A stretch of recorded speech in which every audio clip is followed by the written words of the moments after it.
Hello and welcome to another episode of Ossi Comments On, this time with World War II Part 2 by Oversimplified. We have long waited, especially because this video will be delayed as my last video was hit with a copyright infringement and released later, and now this will be released later and stuff, but hey, it's okay, it's YouTube, it's not live. You can watch it anytime. And yeah, my name is Ossi. I'm a 31-year-old former history student and former video game journalist, born in East Germany, raised in Hamburg, and now living in Hamburg. And I am not an expert. This is the second part. You know what you can expect from the first part, and yeah, you know that in some cases I might make some mistakes, or I just want to give you some additional information or clarification. All that you can find in the info text box right there. But yeah, without further ado, let's just start the video and let's see what we can talk about here. Make sure that we are in... yeah, okay. This video was made possible by Skillshare, an online learning community. Stick around until the end of the video to learn how you can get an exclusive deal just for Oversimplified viewers. So what else is happening? Well, when I said Britain was all alone... what else?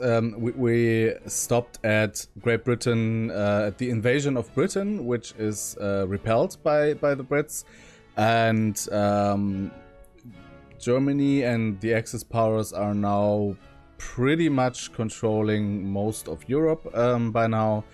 And yeah, let's see. That wasn't entirely true. Many Commonwealth nations and other Allied colonies had joined the war in Britain's support. They would play a key role throughout the war, particularly in the African and Italian campaigns. On the Axis side, Germany, Italy, and Japan signed the Defensive Tripartite Pact, bringing their military alliance even closer together. The Soviet Union's war against Finland should have been an easy victory, but it became a humiliating struggle, and their military ineptitude was put on full display.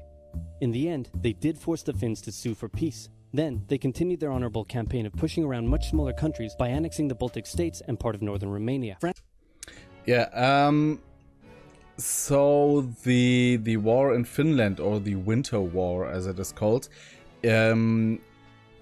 was more or less devastating for the Soviet Union. We know that the Soviet Union did not industrialize until late in the 19th century. And even then only a bit. And it wasn't really ready for a full-blown war. And after the First World War with the revolutions and the Civil War that followed, they were not really strong, and they were then communist, and yeah, so there wasn't really that much money to throw around to invest in warfare and things like that. They had huge numbers. But yeah, and what also Finland is a very huge land with more or less only land, and so forests and seas or lakes, and especially in winter it is hard to get past here. And you have the soldiers of Finland who are experts in fighting in such conditions, whereas the Russian troops that were sent there weren't that much trained in fighting in snow and ice, and they were using strategies that were not suitable for the terrain, for example, marching in huge corps, for example, making them a very easy target for highly what's the English word, highly camouflaged Finnish soldiers. You all know of this one guy who was a sharpshooter and was killing like 500 Russians without even using a scope or some kind of this. Just with with iron sights, he killed all of them without being shot himself. Until the very end, he was shot and his face was then deformed after that. But he was a very, very efficient soldier, and they couldn't find him because it was winter. He was wearing all white. He was not using a sight, which could have reflected sunlight or some stuff. And they were marching in these big columns. So how about that? Their honorable campaign of pushing around much smaller countries by annexing the Baltic states and part of northern Romania. France's colonies in equatorial Africa were like, heck no, we aren't going to join the Germans, and they all pledged their allegiance to free France, except for Gabon, which had to be taken by military force. The Allies also tried to capture the strategic port of Dakar, but that ended in failure. Mussolini had seen Hitler's successes, and he thought now it was Italy's time to shine, so he tried to take British Somaliland, and that went pretty well. Then he tried to take Egypt, and that went less well. Then he tried to take Greece, and that went really badly. Churchill I never understood what exactly went wrong in Greece. We all know when the Persians tried to invade Greece in ancient times, they were halted because Greece has a lot of narrow paths, and it is very hard to get by there. And this will be repeated actually in the Second World War when the Germans will later help the Italians, and they will also pass through not Gallipoli, Thermopylae, I think, the Thermopylaes, you know, where the 300 Spartans were. And they will be halted back by the Greeks for, not forever, but for a long time, wasting resources of the Germans and the Italians, and giving them time to evacuate or fortify positions, stuff like that. And Italy tried, I think, to invade through the mountains, which were very hard to pass, and as they were not really trained and not really good at fighting, and the machinery were not that good technologically, they more or less sabotaged themselves by doing so. If they go around, maybe look for a better pathway and better equipped, it might have turned out differently. He tried to take Egypt, and that went less well. Then he tried to take Greece, and that went really badly. Churchill began referring to Italy as Europe's soft underbelly. Which is true, he did said that. And another thing is, all this stuff that will later be credited to Italy, like Greece and Northern Africa, in reality, the ones really fighting there and conquering it are then later the Germans with their better strategic possibilities, their better equipped army and technology, and yeah, so Italy was really weak, to say the least, in that sense, and in the end they will be the first ones to fall. So. And that went really badly. Churchill began referring to Italy as Europe's soft underbelly. He began favoring a military campaign from the south and started sending British troops to Greece. All of this had Hitler pretty concerned, and he moved to protect his southern flank. He had been getting friendly with Hungary and twisted their arm into signing the Tripartite Pact and joining the Axis powers. Romania was also eager to join for protection against the Soviet Union. The Tripartite Pact was designed to prevent any other countries from deciding to join the Allies, specifically Britain's old ally, the pesky United States of America. When war first broke out, American public opinion was strongly against joining in. In 1940, there was an election. The Republican candidate said, "I will not send any young Americans to die in Europe," and sitting President Franklin D. Roosevelt said, "I will also not send any young Americans to die in Europe. Unless I have to, then I might." And Roosevelt won. Yeah, Roosevelt is the first person in American history, and also the last person, to have served 3 terms, because he will be re-elected later on in 1944, I think. And but then he will die. In the end, he would have served 12 years if he wouldn't have died in 1945, I think. Early in 1945. So when Germany surrendered, I think Truman was already, or was it Truman? Eisenhower. I mean, Eisenhower was already in office, but I'm not quite sure if that was when Germany surrendered or if that was when Japan surrendered. But Roosevelt will be dead by 1945, let's say so. And you have to remember, the American population is made up of almost a third of people with German descent, which is one of the main reasons why they didn't want to join the First World War, because when you have such a large population of, in that case, Germany, then they have very strong influence on your politics. And lobbyism was a thing then and is a thing now. And the Germans had a really, really, really big lobby. And by this time, it is still the way. I mean, today, 1/3 of the US population claims to have German heritage. And by that time, their heritage is even stronger. They're not as much mixed up with Americans and not that long on the continent like there are now.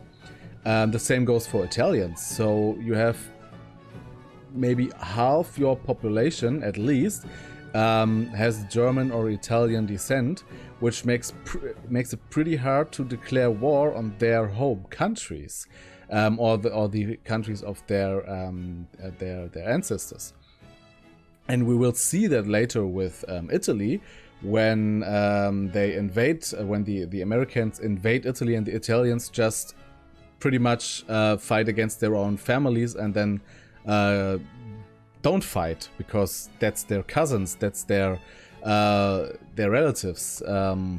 So yeah, never forget that. And German is or was the second most spoken language in foreign language in the US after Spanish, and even before Italian. Or was it after Italian and even before Spanish? Something like that.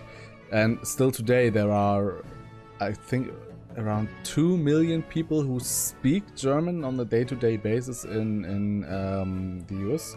Mostly Amish people, because they speak a German dialect. And yeah, that's one of the biggest reasons why the US didn't want to involve themselves in the First and Second World War, apart from their neutrality and stuff like that. But they did help the Brits in both wars, so... Not send any young Americans to die in Europe. Unless I have to, then I might. And Roosevelt won. Churchill asked him to join the war, but Roosevelt said, "No can do, Winston. But you know what?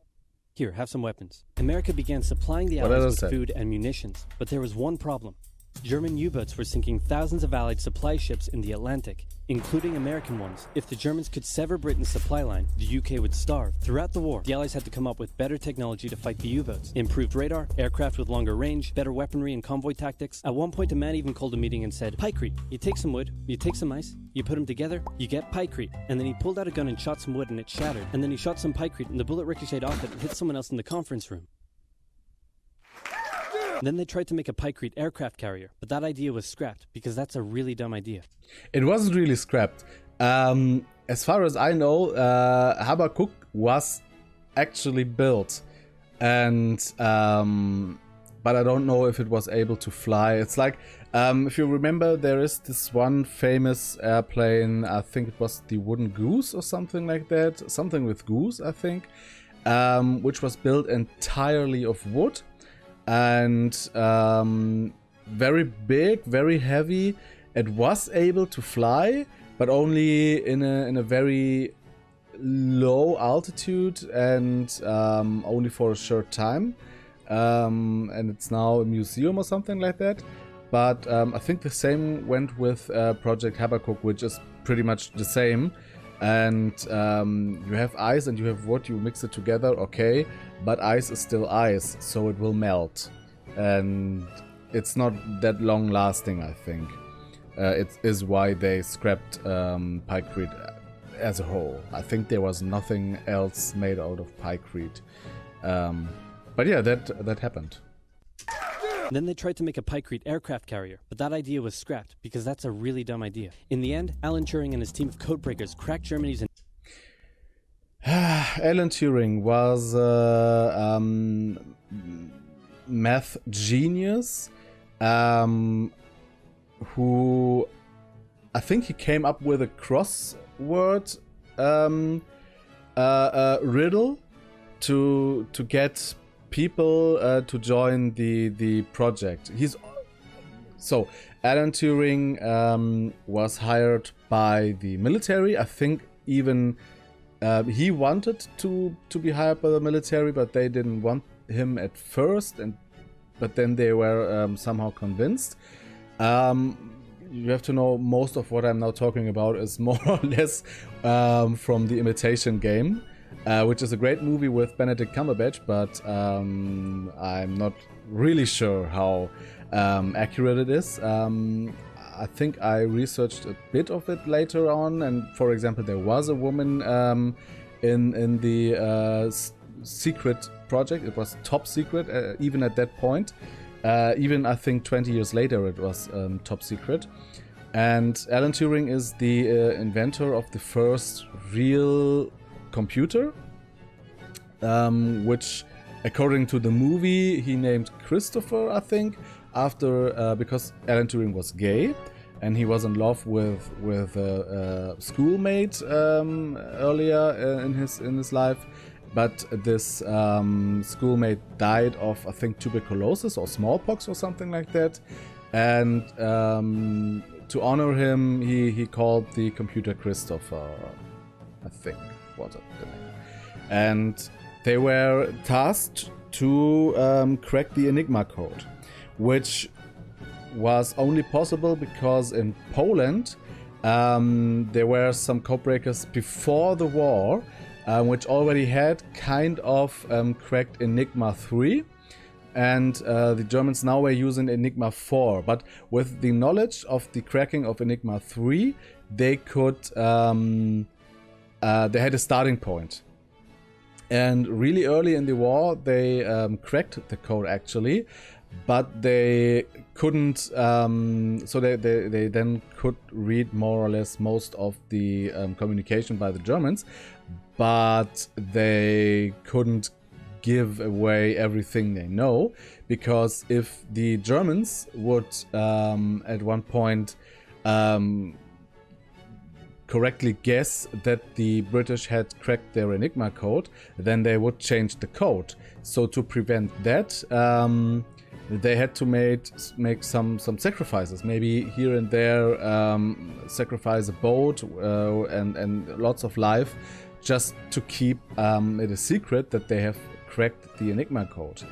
And to get people for his teams, for his team of code breakers, he made a crossword riddle, and only those who solved it within a certain time frame were invited to perform another test, which this one girl then also passed, who will become a very close friend to Alan Turing, and even his wife, or I don't know if they're actually married, but I think they were engaged.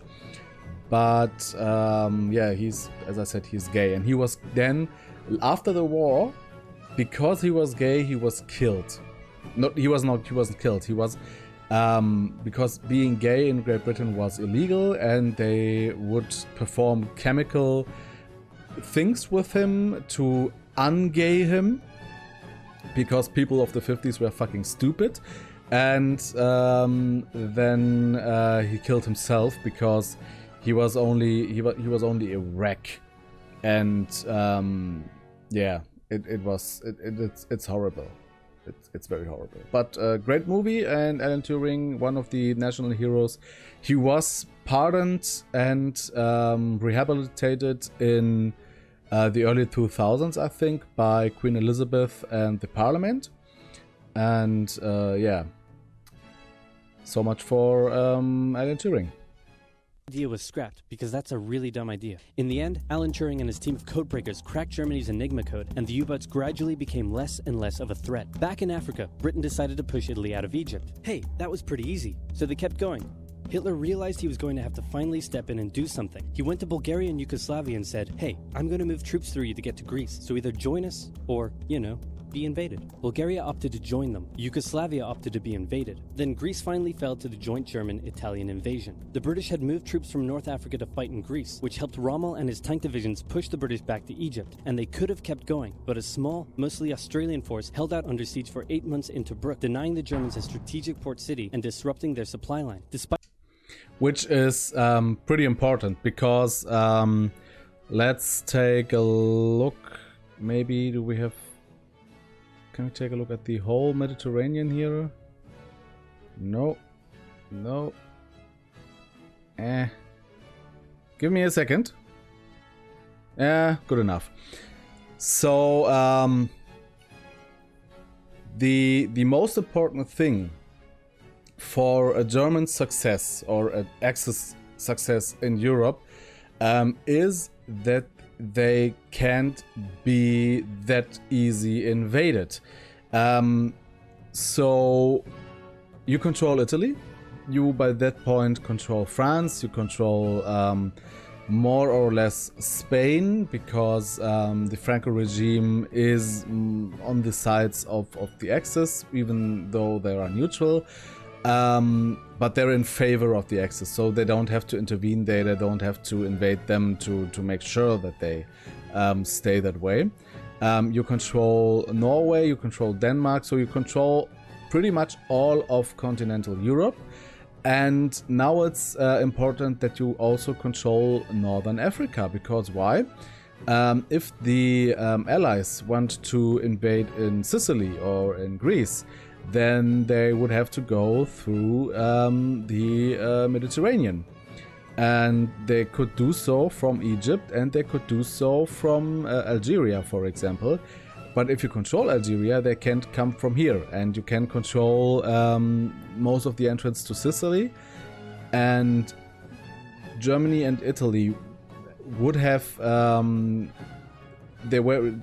would have more or less be forced to also conquer Egypt, to also control this part here, to make sure that no one can land in Greece, or then that they can control it. But they fail at doing so because there is a major port here that they can't get to, and that is pretty devastating for them, because that gives the Allies an opportunity, a starting point for a naval invasion in southern Europe, which the British is not had good. moved troops from North Africa to fight in Greece, which helped Rommel and his tank divisions push the British back to Egypt, and they could have kept going, but a small, mostly Australian force held out under siege for 8 months in Tobruk, denying the Germans a strategic port city and disrupting their supply line. Despite having some success in the Middle East, the British didn't seem like any real threat for now. Hey, Soviet Union, look out! With 3 million troops, Hitler launched the largest ground invasion in history, and Stalin was far from ready. Yeah. The Second World War saw two groundbreaking, record-breaking invasions. The one was Operation Barbarossa, the, I think to this day even, biggest ground invasion of all time. And then, of course, D-Day, which was the biggest naval invasion of all time, even to this day, I think. And just imagine, there are more than 3 million soldiers who have to invade, or who do invade Russia at that point, to create the Lebensraum that Hitler wanted. Not that he wouldn't have enough of that already by that point, but that's just mind-blowing, and it's even more mind-blowing how much chaos they can convict here. Both Churchill and Roosevelt had warned him of an impending attack, but he dug his head in the sand and the Soviets didn't stand a chance. Germany made staggering progress, with huge encircling movements capturing mind-boggling numbers of Russian troops. 250,000 at Bialystok, Minsk, 300,000 at Smolensk, nearly 700,000 at Kiev, and again at Vyazma and Bryansk. Leningrad was put under a siege that would last an insufferable 4 years. The invasion of Russia had been Hitler's main ideological goal from the beginning, and his hatred for the ethnic peoples there was now unleashed in all its fury. The Eastern Front of the Second World War was brutal for all that endured it. The Germans were now inside of Moscow, and that's it. It's all over. But then it happened. It got cold. Stupid cold. Hitler. So first things first, in an earlier video I said if you get the capital, then a country won't fall. Usually it was a very different thing in France, and I said that Russia would be such case as well, because they have Moscow, but they have a huge country where they can hide, which you have to control if you want to really capture Russia. But I think actually the war would have been over if Moscow could have been captured, because not because the government would be captured, not because the army wouldn't be able to fight anymore, but because the whole infrastructure in Russia is centered around Moscow and St. Petersburg or Petrograd or Leningrad or whatever the city was called. And if you go on a map and see Russia, then you see all those railways and streets going out of Moscow and of St. Petersburg, and all traffic in Moscow primarily goes through and from Moscow. And if you get Moscow, then that's it. You can't send a train from anywhere to anywhere in the captured territory, because those trains have to go through Moscow, and because everything goes to Moscow. It's a very strategically important city there. For that reason alone, Russia would fall if Moscow is captured, and if St. Petersburg is at least cut off. But yeah, then it got cold, and there is these myths that spread around, like never invade Russia in winter, which is actually wrong. Most invasions that did actually succeed in Russia were done partly or entirely in the winter, because Russia is a vast land with lots of rivers and lots of muddy territory, and if you can have that freeze over, so you don't have to build bridges, you don't have to use bridges, then you can go pretty far. That Napoleon was defeated in Russia is not due to the fact that it was winter, but due to the fact that the supply line of Napoleon was non-existent. He was entirely dependent on what he could find in Russia, and the Russians had the very, very effective tactic of scorching, which means that they would tactically retreat, even the civilians, and scorch everything. Scorch the plants, scorch the villages, scorch the towns, scorch all the fields, so that when Napoleon and his troops arrive, nothing is there what they can eat and where they can use as shelter and stuff like that. Which, when you have not enough supplies, is pretty devastating, which is why most of Napoleon's forces died to diseases and to hunger, and not primarily to the cold. And in this case, in this invasion, Hitler thought that he could capture Russia before the winter. So he didn't give his men clothes, no blankets, no fur jackets or stuff like that, nothing. They had military uniforms they would also use in summer. And if you go out, if it's minus 20 degrees Celsius outside and you go out only with a t-shirt, then you will get a glimpse of what the German troops actually endured during that winter. And that winter is pretty much special because it was one of the coldest winters in known history in Russia. So it was more or less very, very lucky for Russia that it was so cold and that they are so big that they could stall the Germans for enough time that winter would set in before the invasion could reach Moscow. If the Germans would have been a little bit faster, the story might have been entirely different. So was brutal for all that endured it. The Germans were now inside of Moscow, and that's it. It's all over. But then it happened. It got cold. Stupid cold. Hitler had hoped the Soviets would give up before winter, but they kept fighting. His commanders came to him and said, "Can we please dig in for the winter and wait until spring?" "No, keep going." "But oil is literally freezing inside our vehicles." "That's fine, keep going." And that's the next big thing. It was winter, but again, the winter itself wasn't really that responsible for defeating the Germans. The troops were commanded to keep going, that they had not enough supplies and especially clothing.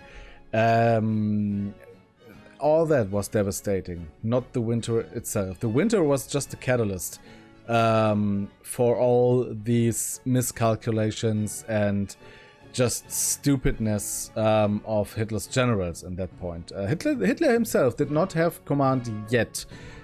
He would take command later because he thinks all of his generals failed him. But at that point, it's not like it's his decision to make entirely, if I remember correctly. "No, keep going. But oil is literally freezing inside our vehicles." "That's fine, keep going. We're having to leave the corpses of our frozen horses by the side of the road so we can still find our way in the snowdrift." "Perfectly normal. Keep going." Hitler hadn't given his millions of men winter clothing and supplies because he thought he really should have won by now. Then, Stalin called in troops from the Siberian front, specially trained to fight in the extreme cold, and the Germans were no match. They were now being pushed back. They had no choice but to dig in and wait for winter to end. Germany's victories were staggering, and Japan was eager not to miss the victory bus. Until that Their point. war in China had come to a standstill, but they wanted to keep expanding their sphere of influence and getting those sweet, sweet raw materials. They began making plans to expand southward, but there was a problem. Southeast Asia was heavily colonized by America and Great Britain. It was also full of ocean. Ocean meant naval combat, and there was no way the Japanese Navy could stand up to the US and the UK. So they thought, wouldn't it be nice if we could destroy their navies before we begin our conquest? And so it was. On December 7, 1941, the Japanese launched a surprise air raid on the US Pacific Fleet at Pearl Harbor and inflicted a huge amount of damage. They also attacked British colonies in Southeast Asia. Roosevelt had no choice but to declare war on Japan. Yeah, I mean, the primary thing here is Pearl Harbor. So before the First World War, America did not have that much of a fleet. Not in that sense. It was okay, but it was only like the fifth biggest navy in the world after Great Britain, Germany, I think France, Italy, stuff like that, or even Japan. But then the First World War happened, and then after the First World War, they heavily built ships and improved ships and pimped up their navy entirely. So by that point, they had one of the strongest and biggest navies in the world. And the Pacific Fleet was stationed at Pearl Harbor more or less just in case. But they were very close together. They didn't expect a war, so no one there was really that much trained. or even prepared for any kind of attack. And at that morning, I think even they saw all those hundreds of Japanese bombers and fighters come, but they didn't realize it because they thought the radar is broken or it was birds or something like that. And before they could even get any airplanes or anti-aircraft fire out, then most of the airfields were already destroyed. Most of the ships were already under attack. Many sunk with heavy casualties, especially on the, I think, Arizona was it, because it turned around with more than 1,300 men still inside, who they tried to cut out from the bottom, but couldn't succeed until it sank. The harbor of Pearl Harbor is not that deep. You can still see some of the wreckages today, just from a satellite image and stuff, because it's some of them were even still outside of the water with their chimneys, which had to be demounted. You know what I mean? Taken off, so they wouldn't stick out of the water. And still in this narrow water, in this shallow water, so many people would die by sinking, and not in particular by getting shot or within an explosion. But I think even at one point, in one ship, they had a very huge hit on their ammunition battery, so the whole ship just exploded and stuff. It was devastating, and it was really crucial point for the Japanese, they thought, and a very bad day for the Americans, who were, again, they were not expecting it.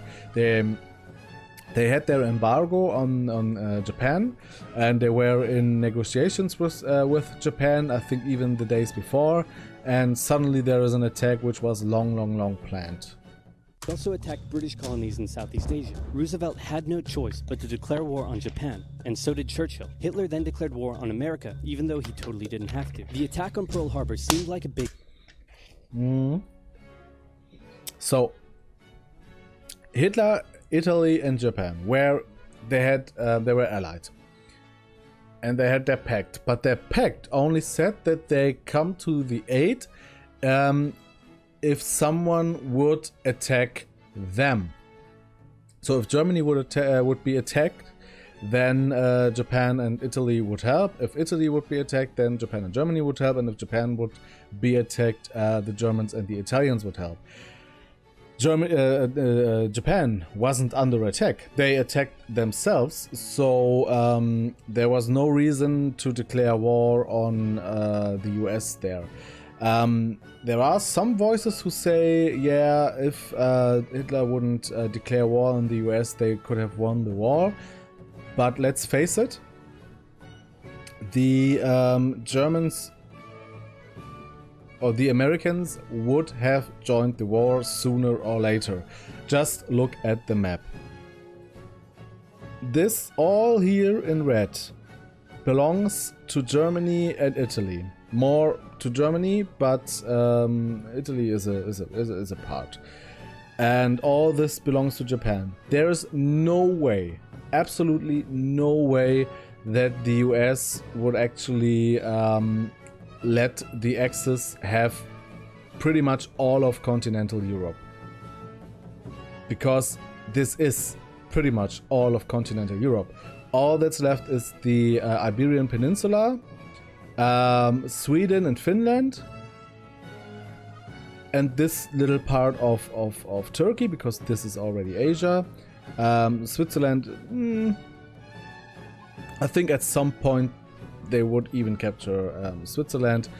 And if you only go a bit further here to the Ural, then you have also all of European Russia.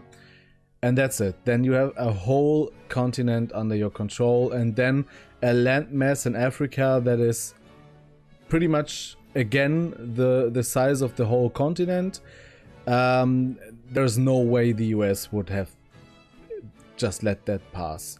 And there's also still the possibility that the Germans would invade Britain, especially with that much power. So, no way. There was no way that Germany could win. And especially if maybe they could have sued for peace without the declaration of war, and hope that they could get their final victory before the US finally joins. But the more powerful Germany gets and the more devastating the situation for especially Britain and Russia, the more likely it would be that the atomic bomb would have to be dropped on Germany instead of Japan first. So, lucky us.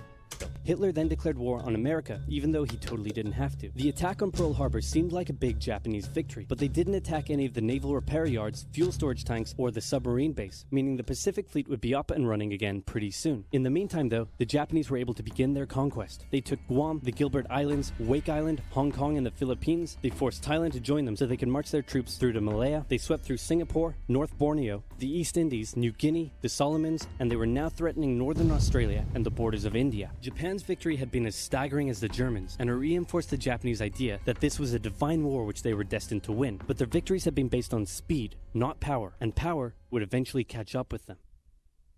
For now, though, in all occupied nations, the people suffered. Persecution, forced labor, harsh punishments for any who spoke out against their occupiers. In Europe, the Nazis were rounding up ethnic minorities and other unwanted groups and individuals. In particular, millions of Jewish people would suffer through the terrible events of the Holocaust. And at this point, I want to make one thing clear.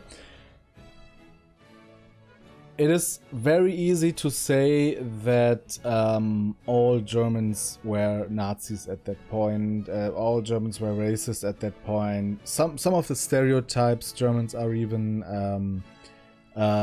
tackled with today. But it's not entirely true.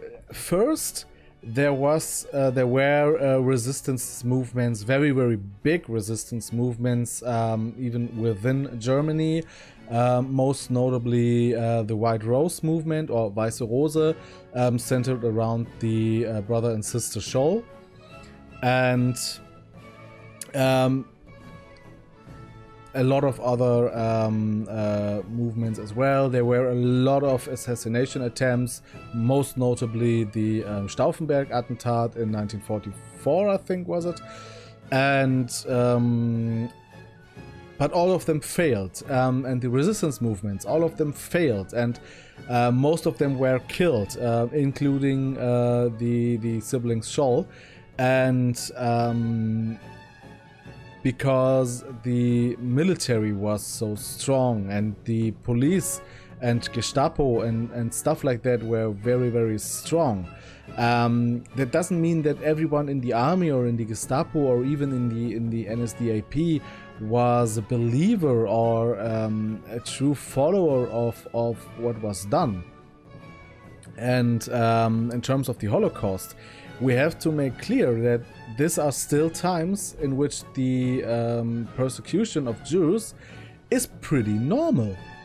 And we have seen this with the Russification in Russia. We have seen this in Great Britain, where Jews from James I onwards were even forbidden to work in most cases.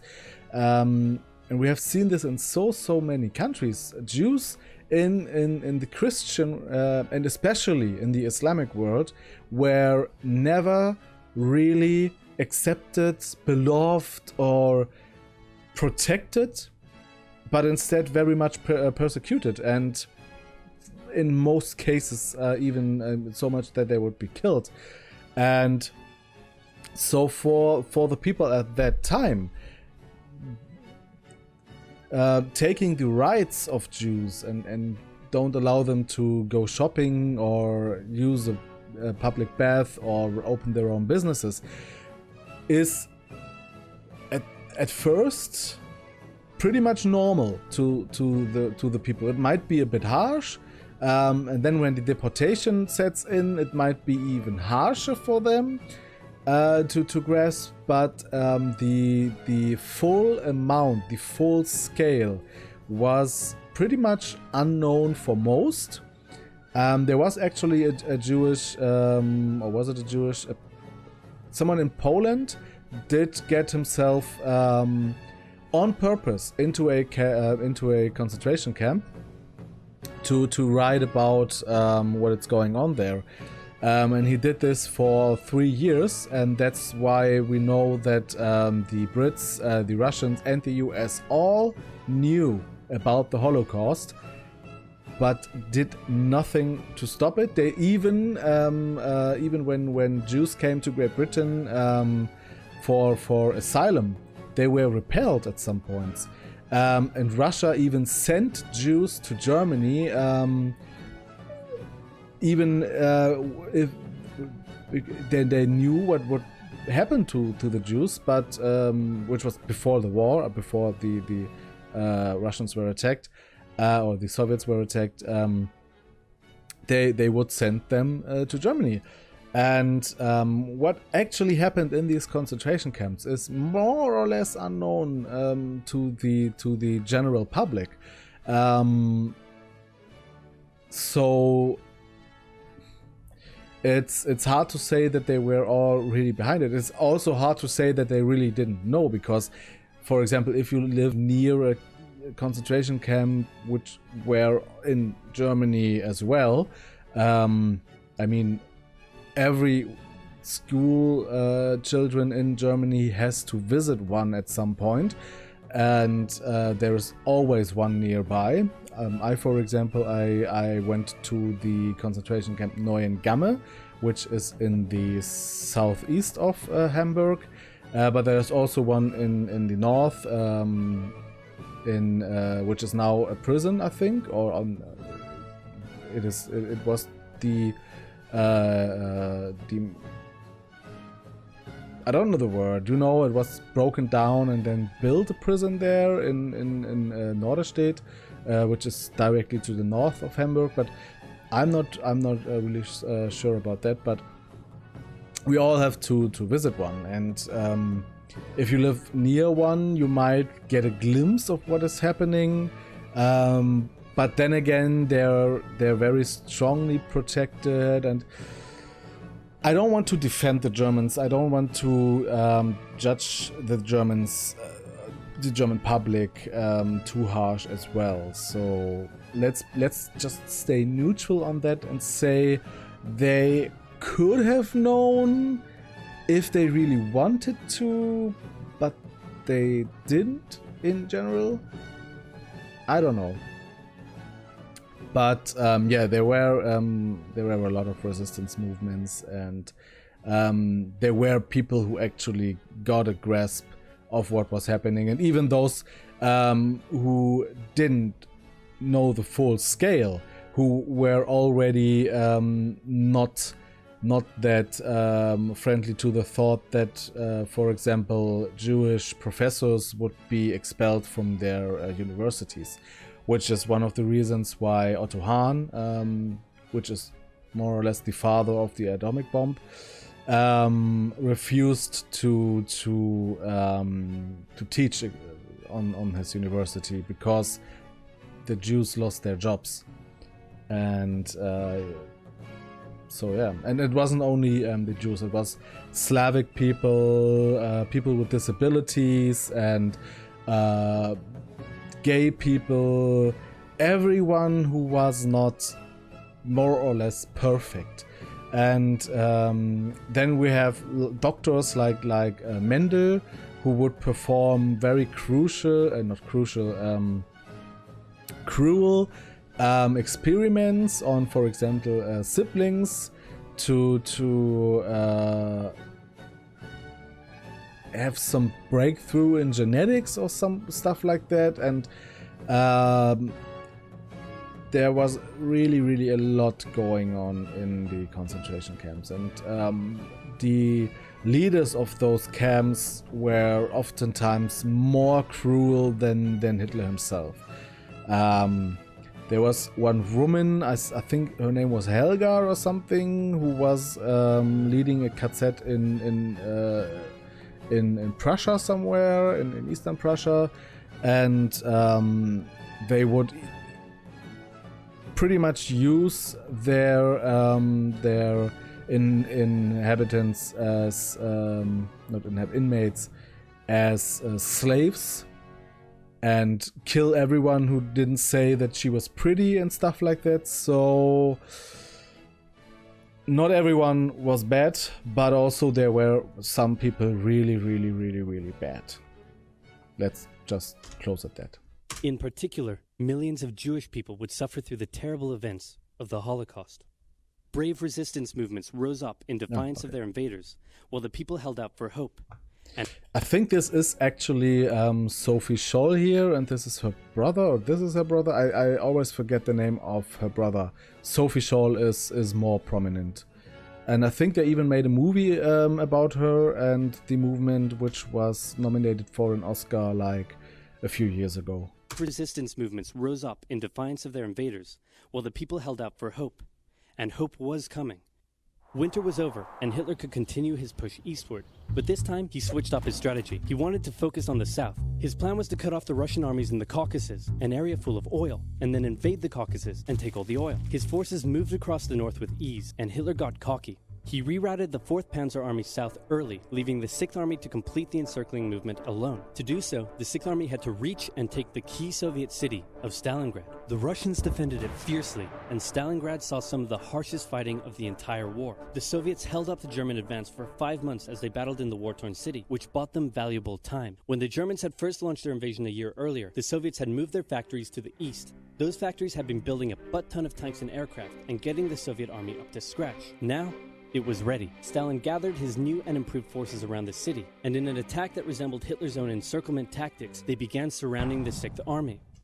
Yeah, we also have to never forget that Russia is very, very big.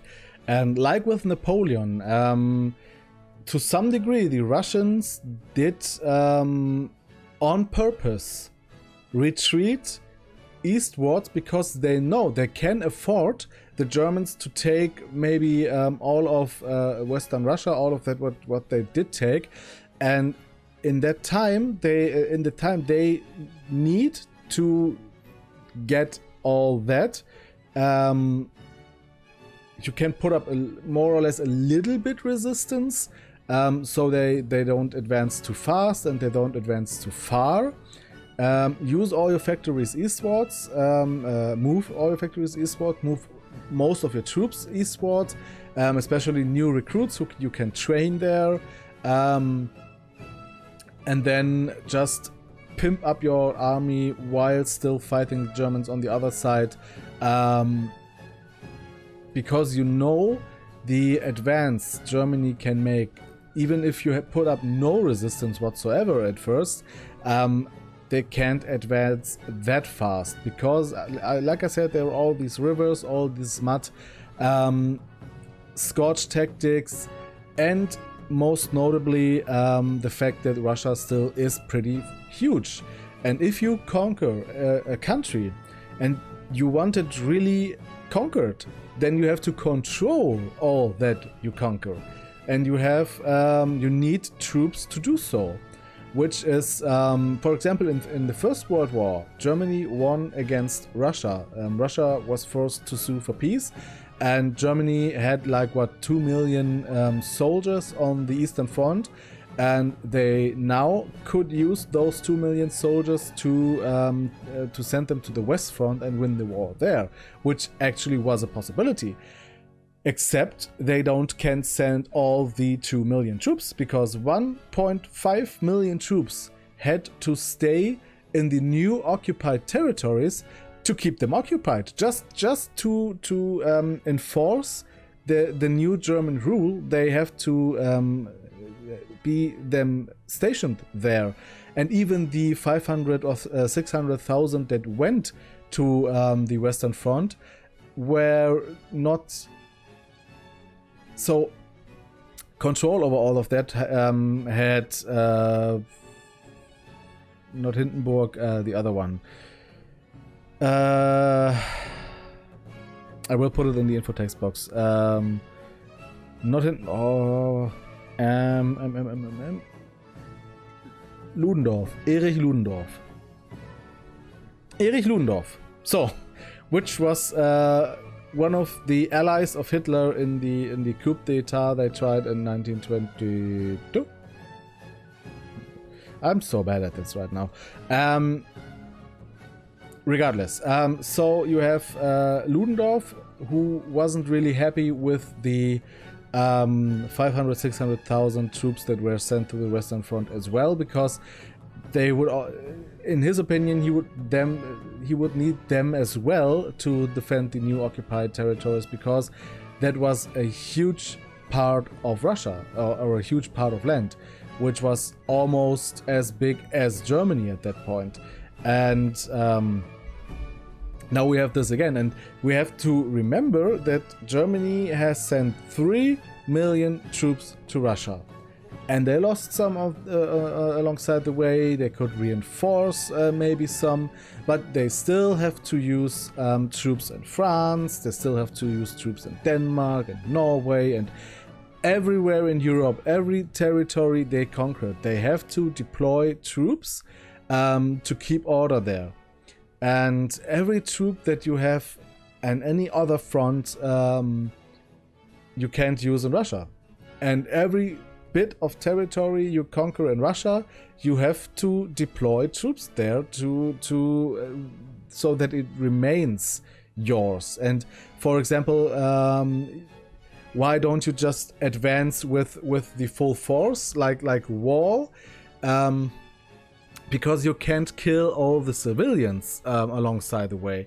And you have bridges, you have railways, stuff like that.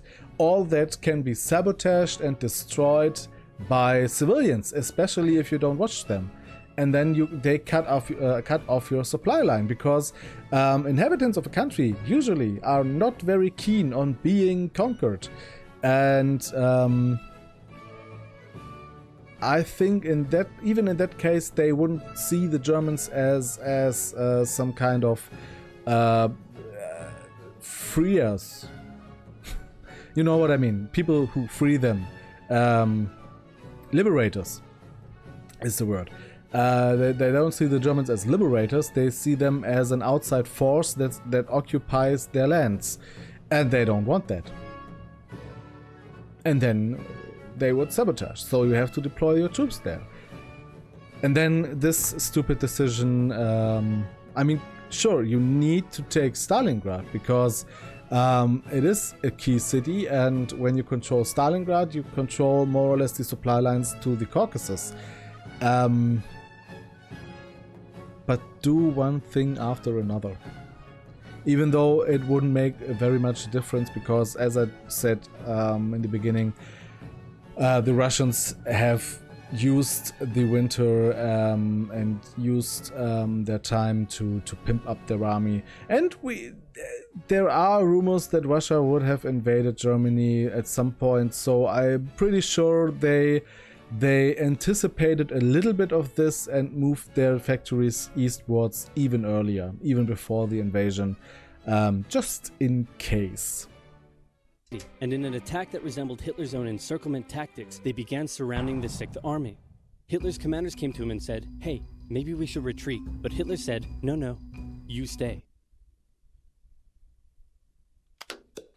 Yeah. The entire 6th Army was trapped and had to surrender. With complete air superiority, the Soviets started pushing westward for... I think they were annihilated entirely. I think the Battle of Stalingrad was one of the most brutal battles in the whole war.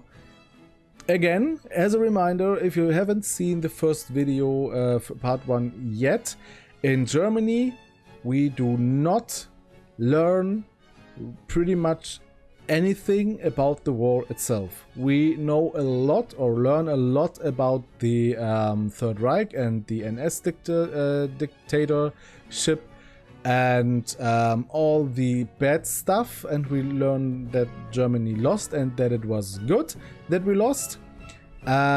We do not learn about battles or stuff like that. But what we learn is, if I remember correctly, the Battle of Stalingrad, because it was not only a turning point in the war and the first major, big, huge defeat for the Germans, it was also very, very brutal. And I think all of the Germans in Stalingrad were either killed or executed or imprisoned for like 10 years or something.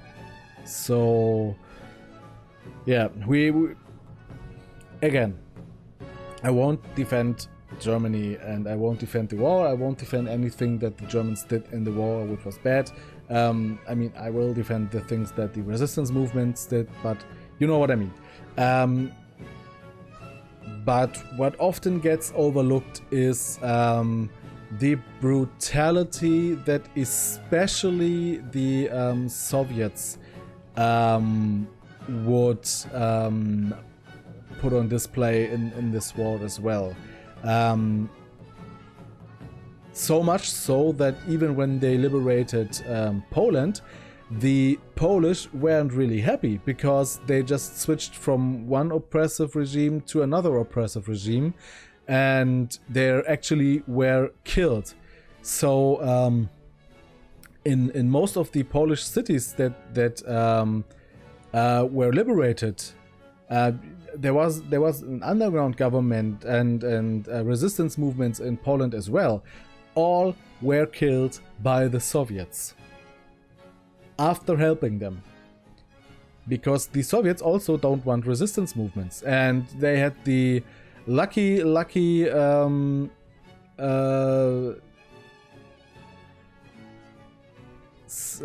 circumstance that they already know about it, because, as I just said, they helped them.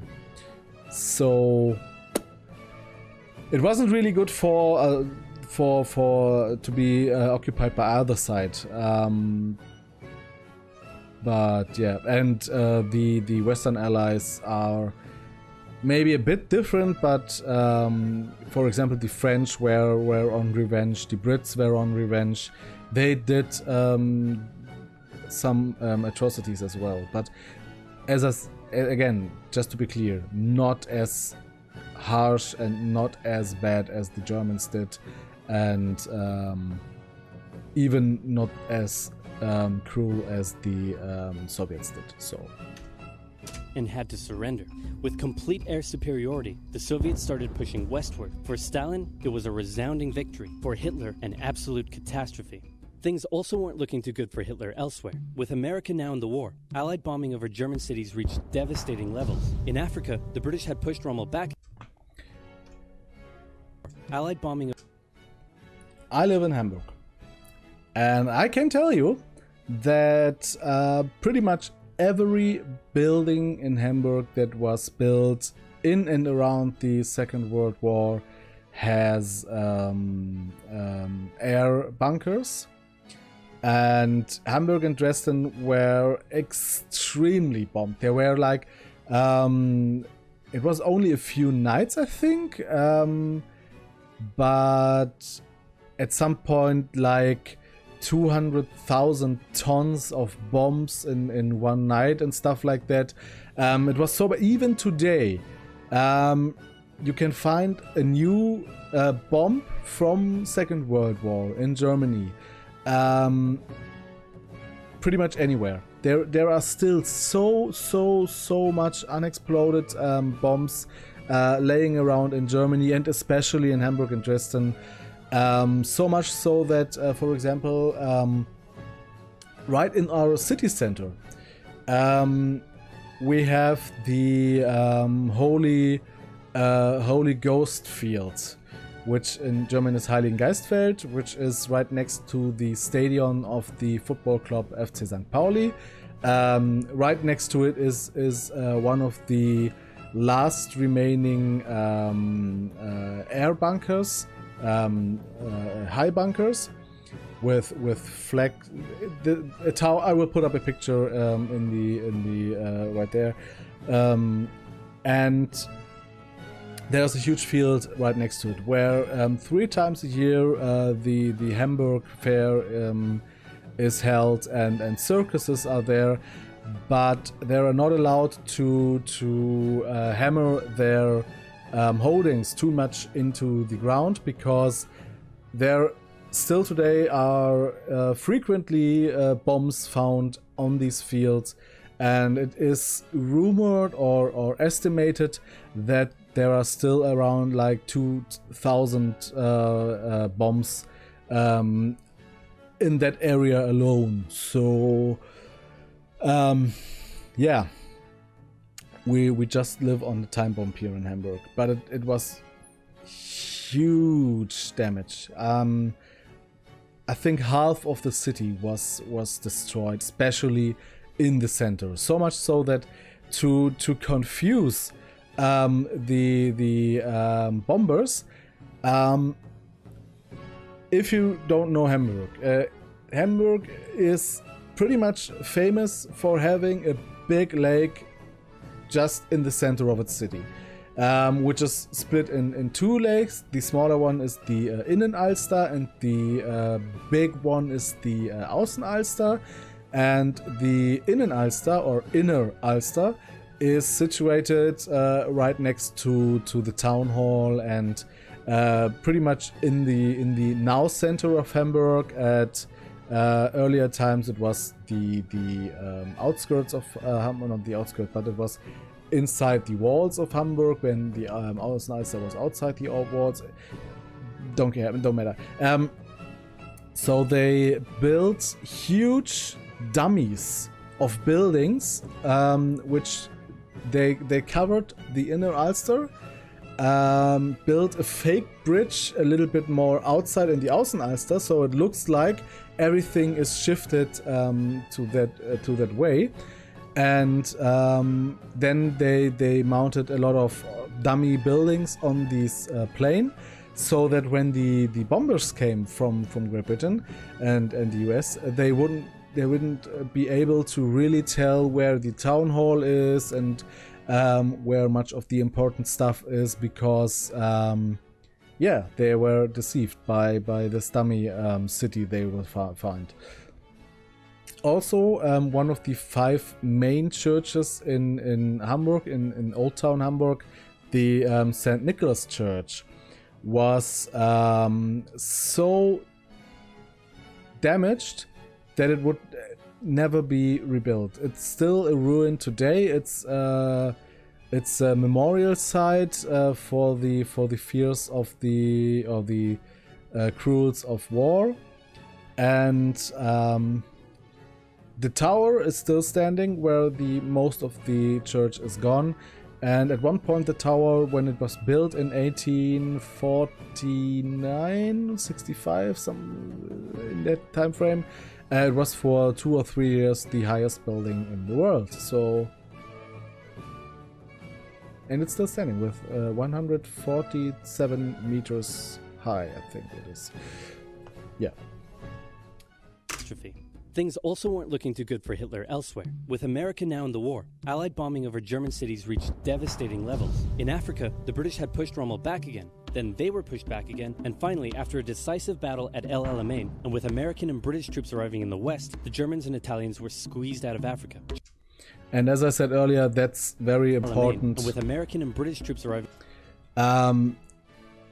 To have North Africa first is very important if you want to invade Sicily and Greece, because then you can just launch your operations from down here. You have a base, you have a short supply line, short travel times, you can establish yourself pretty well here. So yeah, that's why it's so important to get this part. In the west, the Germans and Italians were squeezed out of Africa. Japan was also already seeing its rapid success being turned around. They attempted to take the island of Midway, but the US Navy was ready for the attack, and they sank Japan's carrier. Actually, they sank a lot of them. It was a battle from which the Japanese Navy would never recover. British, Indian, and Chinese troops... And if I remember correctly, it wasn't even that necessary. I think the Japanese just refused to surrender there. They could have fled or something like that. And also that the battle even happened was more or less lucky, because the Japanese did know that the US were coming, but they stayed anywhere. I'm not really sure. It was pretty more. If I remember correctly, what I know is that it was pretty stupid to have this fight in the first place, and then to lose it. But I'm not entirely sure. I will put it in the info text box, which is the only reason why I'm just talking, because it needs some time. But I think that was enough time. A lot of them. It was a battle from which the Japanese Navy would never recover. British, Indian, and Chinese troops held the line in the harsh jungle terrain of Burma, and the Japanese suffered losses in the Solomon Islands and New Guinea. They began to realize they were not invincible. With the Axis out of Africa, the Allies had to decide their next move. Churchill still wanted to attack from the south, while the Americans preferred a full sea invasion in northern France. All right, said the Americans, we'll do it your way. Allied forces successfully landed in Sicily and began moving north. They also carried out bombing raids over Rome. The thing was, many of the people in Sicily had relatives living in America, and they greeted the American troops quite warmly. With the war reaching home territory, most Italians just weren't that into it, and Mussolini was suddenly very unpopular. He was voted out by his own fascist Grand Council and was toppled from power. Italy immediately began in negotiations 1943. for surrender. Hitler wasn't surprised and had already sent reinforcements southward. In an operation he ironically called Operation Axis, German troops quickly disarmed Italian troops in the north. The Allies continued fighting the Germans up through Italy, but then winter set in, meaning mud, and everything slowed to a halt. So, just to be clear, Russia, mud when no winter. It's Italy, mud when winter, because Italy is situated more south, it's warmer there, so in their winter it's just very wet and not that freezing cold. In Russia, winter is freezing cold, so all of that mud would just freeze and form a very stable foundation to roll over. And there's not that much I can say here, because as I said earlier, we do not really learn that much about the war itself, and I myself was really never that interested in the Italian campaign or Operation Axis to actually inform myself about it, because it's something that even if you have never heard of the war, just by going through it chronologically, at some point you would say to yourself, okay, they will get it, Italy will fall first. Because at latest, when they conquer northern Africa and are able to invade Italy very, very quickly, then then it's over. There is nothing Italy can do. So, of course, Germany has to step in, more or less occupies the Italian peninsula and holds them back. The more territory the Allies gain, the less practical is it, or the less possible is it for the Germans to repel them. As long as you are still in Italy, you have a chance, because it is pretty much narrow. It's you don't have to defend a whole front like in France later on, or in Russia. You can just go put your forces here and dig in and hope for the best. And you have also this terrain is very, very mountainous, and you have a volcano here which might be explode in your favor or something like that.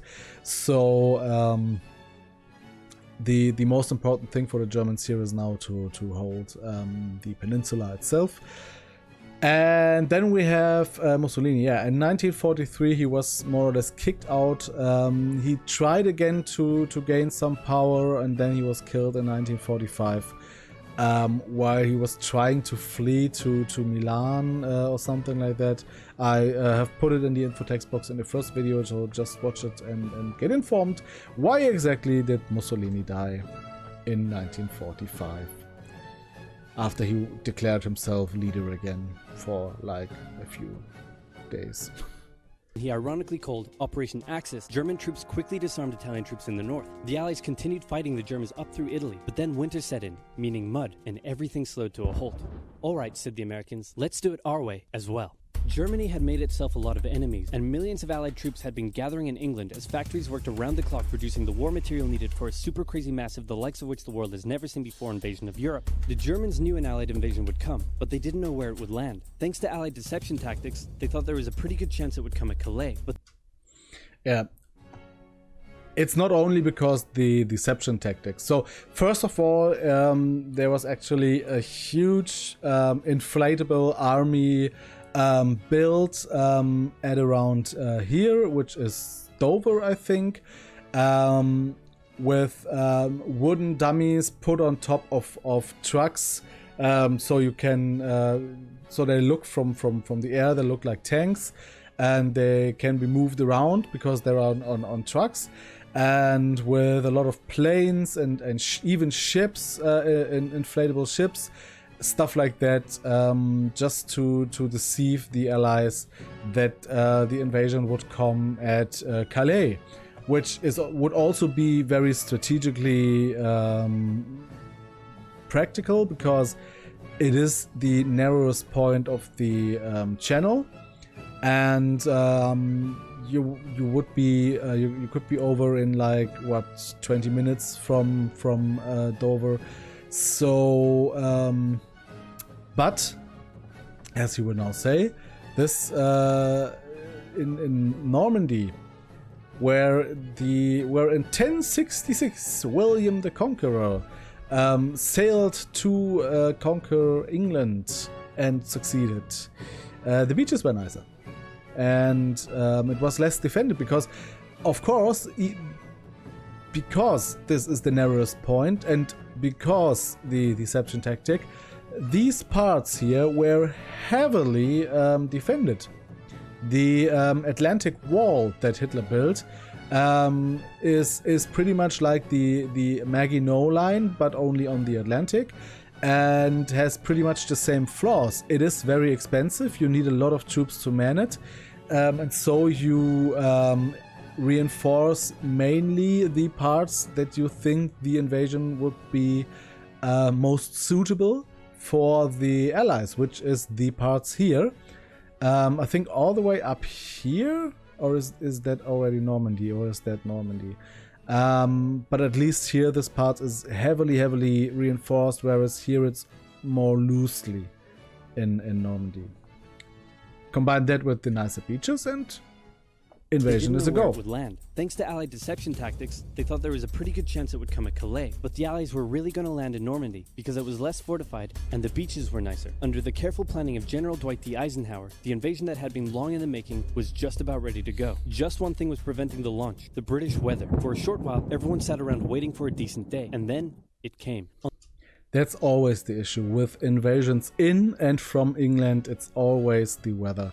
If you remember 1066, maybe you have seen the Oversimplified video about it. I did not make a video on that yet. But William the Conqueror was to sail from Normandy to England, but was halted because the wind was bad.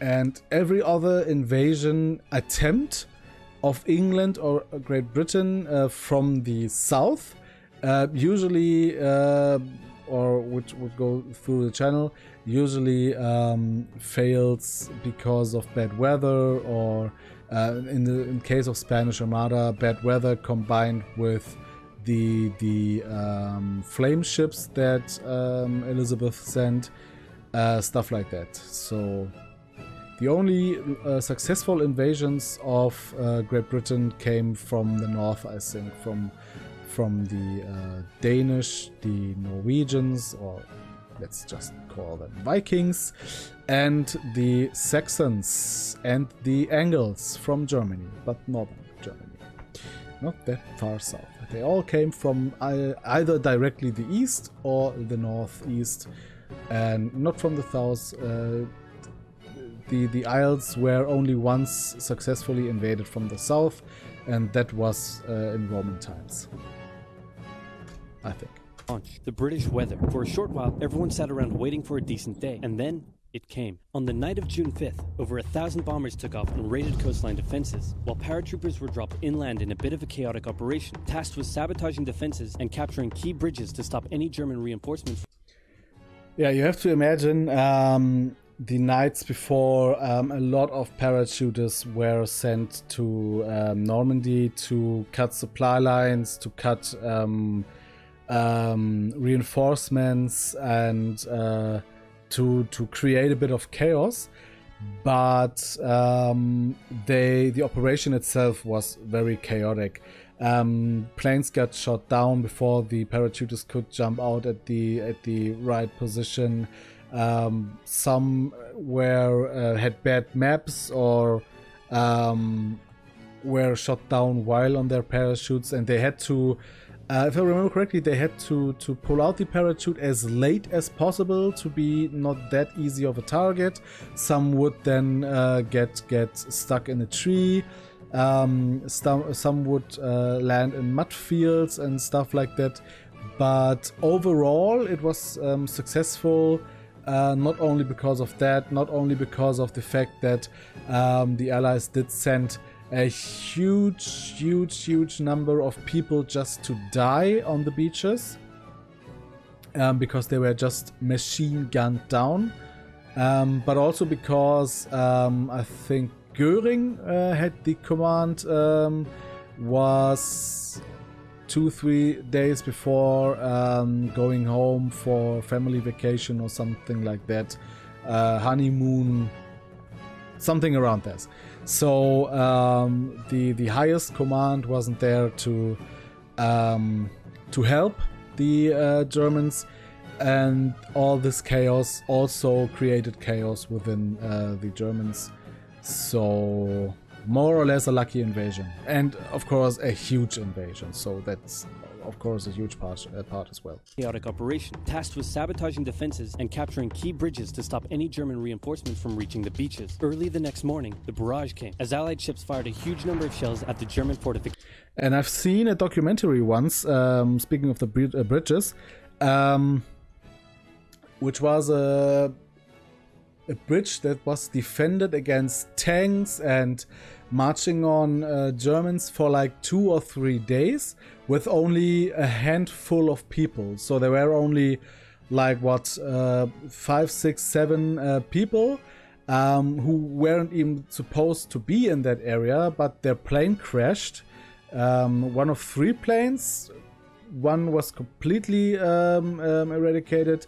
One had a few survivors, and the other one had like 1 or 2 survivors, and they all held this bridge for as long as they could with this little personnel, because they only had a machine gun and a defense tower and a few sandbags or something. I'm not sure if I find the documentary I found, or the name of the bridge or something like that. I will put it in the info text box as well. But that actually happened. I know that. I saw the documentary, but I don't know if I will find any stuff on that. That's what I mean. Beaches. Early the next morning, the barrage came, as Allied ships fired a huge number of shells at the German fortifications, and then the landings. The Americans at Utah and Omaha, the British at Golden Sword, and the Canadians at Juneau. It was a tremendous struggle with a great loss of life, particularly at Omaha, but the Allied troops captured the beaches and the landings were a success. Then they began their movements inland. They took the port of Cherbourg and the city of Caen. The Americans moved south to capture Brittany. Then, in a massive disaster for the Germans, British and Canadian troops from the north and Americans from the south trapped the German 7th Army in a near wipeout encircling movement. In August, Allied troops landed in the south of France to little resistance. On one beach, all they found was a Frenchman handing out champagne. Paris was liberated, and the... I don't know if that really was a thing. I will look that up as well and put it in the info text box. I can't imagine that, especially when the allies already invaded in Italy, that there wouldn't be any reinforcements in Vichy France, especially on the Mediterranean coast. Little resistance. On one beach, all they found was a Frenchman handing out champagne. Paris was liberated, and the Germans were pushed out of France as the Allies entered Belgium. In the Far East, the Allies started to push the Japanese out of Burma, as the Americans launched a two-pronged offensive in the Pacific. In the south, General MacArthur led the push to liberate the Philippines, while General Nimitz oversaw the brutal island-hopping campaign. American forces had to make hard-fought landing after hard-fought landing on fiercely defended small islands as they moved steadily towards the Japanese mainland. The Japanese believed that the greatest thing a person could do was to die in battle, and the most dishonorable act was to surrender. Which is one of the main reasons why even in the 70s there were still Japanese soldiers in a state of war, not willing to surrender. And I think the last one of them was has fortified himself somewhere in a jungle and did not surrender until like what, 75, 76, and only because his previous commander was pulled out of retirement. I mean, at that point it has been like what, 30 years since the war, and sent to him to tell him that the war is over for 30 years. Imagine that. Imagine wasting 30 years of your life because you think you are still in a war, still killing people, by the way. And it's a bit like Rambo. In Rambo 1, Rambo only gives up because his commander is sent there. Maybe they got the idea from this guy. I don't know, but I will put it in the info textbook. I mean, you all have heard about this Japanese guy, but he was not alone. There were more of that, but all other ones were convinced earlier that Japan has surrendered. That the greatest thing a person could do was to die in battle, and the most dishonorable act was to surrender. As a result, they fought ferociously to the very end, and the closer the Americans got to the mainland, the more ferocious the resistance became. In February 1945, the Americans captured the island of Iwo Jima, and an intense firebombing campaign of Japan's wooden cities began. The Allies suffered some setbacks trying to liberate the Netherlands, but they were making progress and were now threatening the industrial heartland of Germany. Hitler's health, both mentally and physically, was rapidly deteriorating. Things were looking bad, and he was desperate. He said, "We need to turn this thing around, and I have just the trick. Remember a few years back when we blitzkrieged through the Ardennes and trapped the Allied forces in Belgium? Well, I'm going to do the exact same thing. Again." He gathered his forces. I think at this point, Hitler had taken command of the army, and this was actually an order by him. And so, the Schlieffen Plan. This would be the third time that the Schlieffen Plan, or parts of the Schlieffen Plan, would be set into action to invade the lower lands and lower countries and France. And the second time it fails. It only has worked once, and only because everyone was surprised. I mean, yeah, I don't know. This is maybe one of the most stupidest decisions in German history, I think. I mean, apart from starting the whole thing in the first place. But yeah, just fortify the country, the borders of the country itself, and then hope to sue for peace. That would be maybe the only thing they should have done. And hope that you can keep at least the Germany you had before the war. And don't waste all of your almost non-existent troops at that point to fight against the way superior allies in that at that point. Like I said, Germany never had a chance to win the war. Forces in Belgium? Well, I'm going to do the exact same thing. Again. He gathered his forces and tried to pound them through the Ardennes. He used up the remainder of Germany's strength and resources, and he managed to create quite a nice bulge. He also trapped some American forces in the Belgian town of Bastogne. The Germans sent the trapped Americans a message saying surrender or be annihilated. When it was read out to the commanding officer, he said, "They want to surrender? No, sir, they want us to surrender." Nuts! And that's what they sent off as their official reply. General Patton's Third Army... I am not sure. I will put it...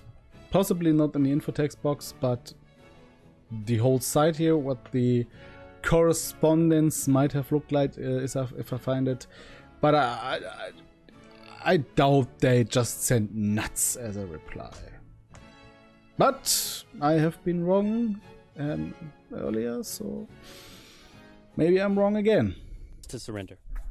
Nuts! And that's what they sent off as their official reply. General Patton's Third Army then managed to break the siege from the southwest, and the Germans were pushed back. Hitler's last-ditch attempt had failed, and what followed was a total collapse of the German forces. The Allies pushed into Germany from both sides. The Soviet Union took Warsaw and kept pushing to Berlin. In his bunker, Hitler realized all hope was lost. Berlin fell. It is often depicted as a race for Berlin, but it wasn't really a race. The Soviets, the US, and the British were allied. So, and the Americans and the Britons were, of course, there to liberate the countries, to gain control of the industrial land of Germany, especially the Rhineland, and they had to cross the Rhine, which was pretty hard because most of the bridges were destroyed by the Germans. And they also captured Hamburg, and by captured I mean Hamburg surrendered without a fight, to be not even more destroyed. And in Berlin, the last 3 or 4 weeks of the war, pretty much everything from the high officials was living in the Führerbunker, in Hitler's bunker, and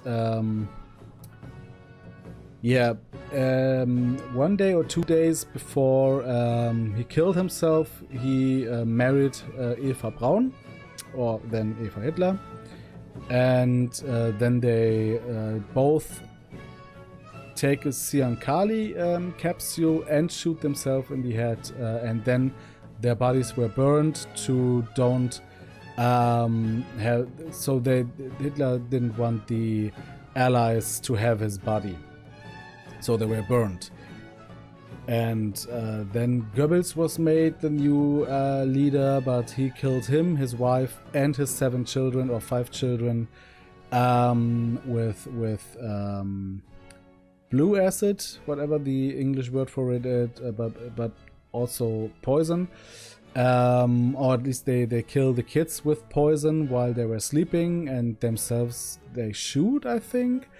And then at some point, Karl Dönitz was made the leader, who was stationed in like Kiel or whatever, and who had the glorious task to surrender to the Allies. And he was only made Führer so he could surrender.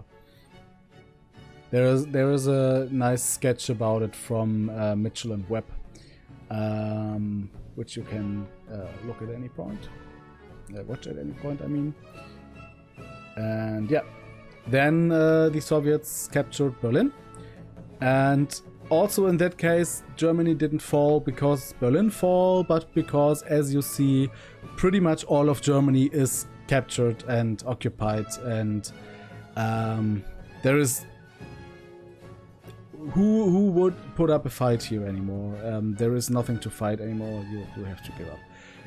If only this part would be captured and this whole land would be still operational, more or less, because maybe there was no D-Day, because only the Soviets pushed back, then maybe Germany wouldn't have surrendered. But in that case, it has nothing to do with Berlin Fells and Germany Fells.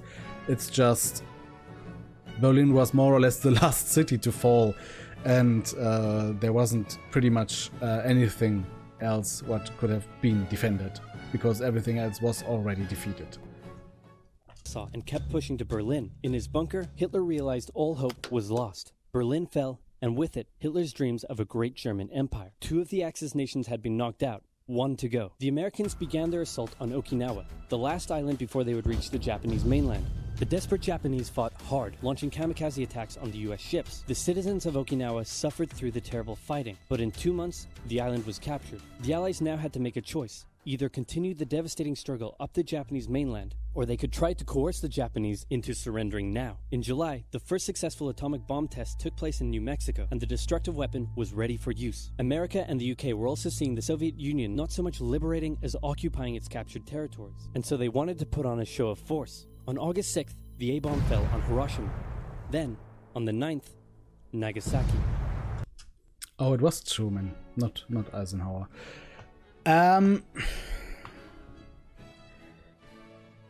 The atomic bomb droppings on Hiroshima and Nagasaki in September 1945 are,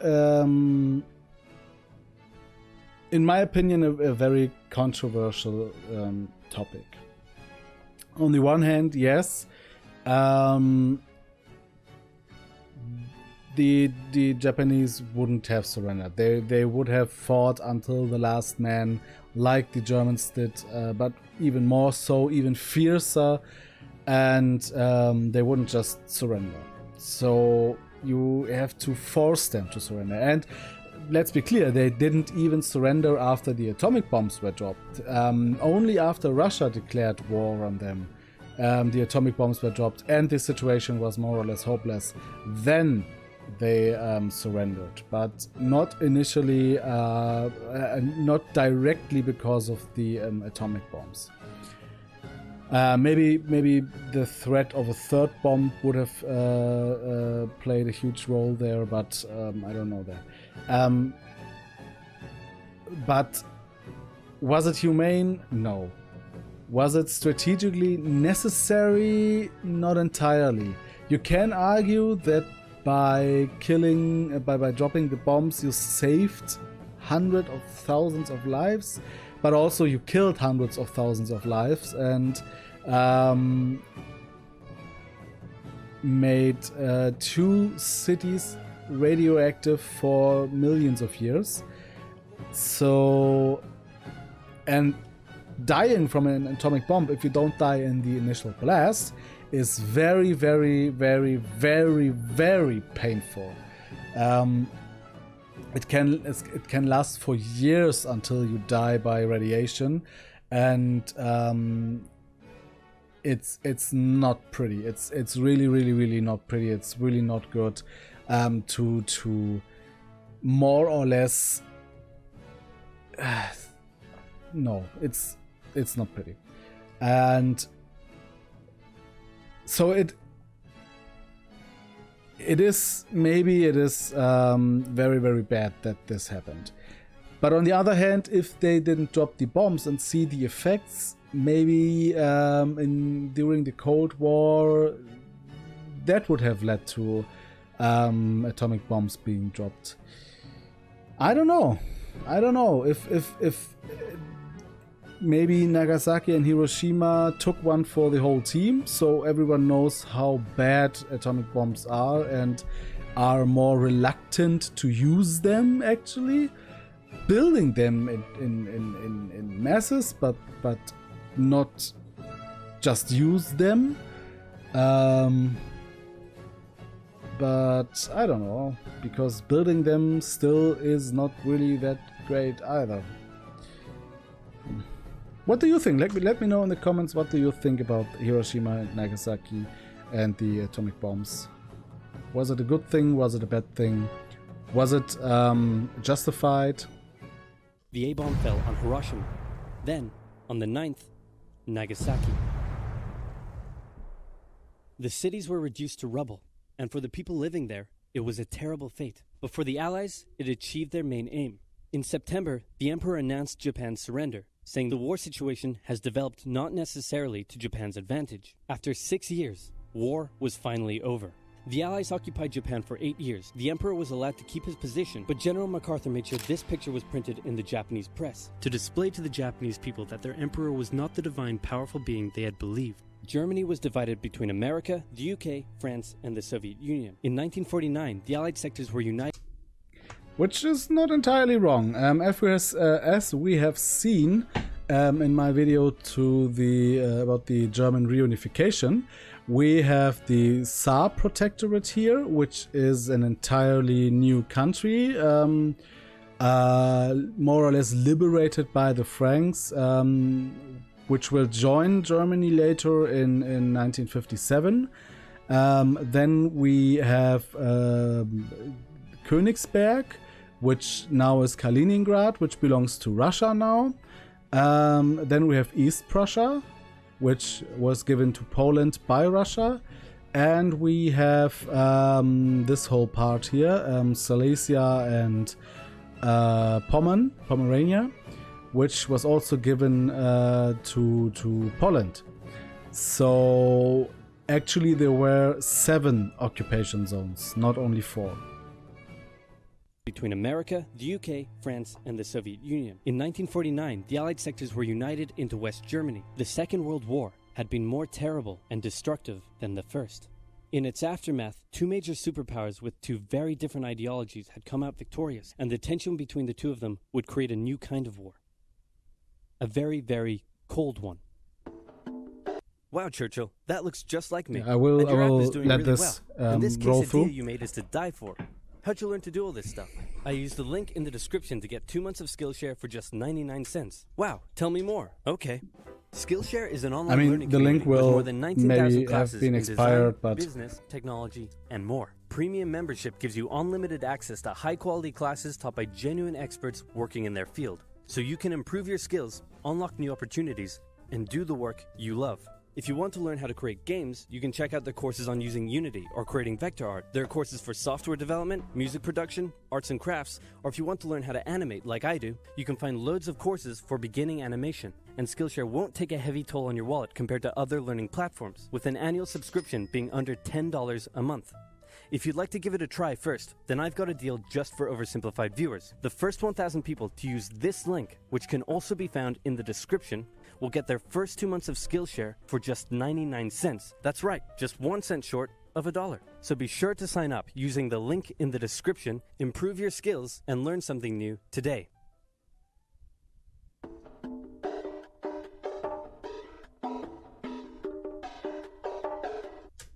oh look, it's not blocked here, I think. What happens if I click this? Oh, video unavailable. Okay. This content is not available on this country domain, which is, by the way, not because there are swastikas in it, which are in German called Hakenkreuz or hook cross, which is a forbidden or partly forbidden symbol. You can use it in art and you can use it in education, but apart from that, it is forbidden. But because, if I read correctly, there is a copyright claim, or the video was reported and is therefore now banned in most of Central Europe, I think was the reason. But let's go back to the original video. Let's just skip to the end. So we have a nice picture above here. World War II is, of course, it's a very interesting topic, especially the things that led to it and were going on besides. We have to mention that over 6 million Jews were killed in the Holocaust, with even more being put into concentration camps. Also a lot of other minority groups, I think combined 1 million were also killed.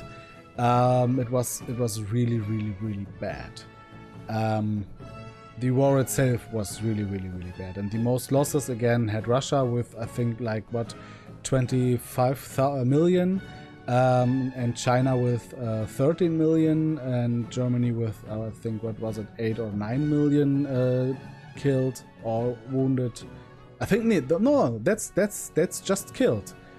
20 to 25 million Russians killed, with many more wounded. 13 million Chinese killed, with many more wounded, and 8 or 9 million, or maybe even a bit higher, Germans killed alone, with many more wounded or deserted, stuff like that. Yeah, it was not a good time, and it's a time that most of the world pretty much wants to forget to some degree, the Germans as well. But we have the Erinnerungskultur, which means that we always have to remember this, because we don't want it to happen again. We are, as a group, most of us, not those who are stupid, are very eager to not have a repeat of something like that, especially not in Germany, but also not outside of Germany. So we don't want a world war to happen, period, no matter who starts it. And this is why Germany now is more of a peacekeeper than the US was, for example, in World War I. Trying to negotiate with everyone. I mean, Germany is one of the only countries in Europe that has a pretty much good stance in Russia, and also in the West, of course, so is able to mediate and use its economic power for the good of the people. We are even very reluctant in joining any armed conflict. Like, the last armed conflict we joined was in Afghanistan and Iraq, and it was highly debated in Germany. It was very highly debated. Most people were against it, and it was only a small peacekeeping force that were sent, so no one who would actually fight. But only just to remain order. In the Balkan Wars, or the wars for independence in Yugoslavia, or Kosovo Wars, there were German soldiers, but only as blue helms by the UN. And yeah, we seek to prevent every war and not have any war again. Or participate in one, so that's why we usually don't get involved in stuff like that anymore, which is a good thing, I think. So we're more or less, we're not neutral, we're a part of the NATO, but you know what I mean, we're trying to be NATO neutral whatsoever. Anyway, the original link to the original video you will find in the description. It was very interesting. I hope you could learn something. Small announcement, as the Drunken History video came a little bit later due to copyright infringement. I pretty much won't do another one of Drunk History, but apart from that, if you want me to comment on any video, just tell me in the comments. If you like the video, please like and subscribe. If you don't like, please dislike and tell me why. And until next time, I hope you have a great evening, and goodbye.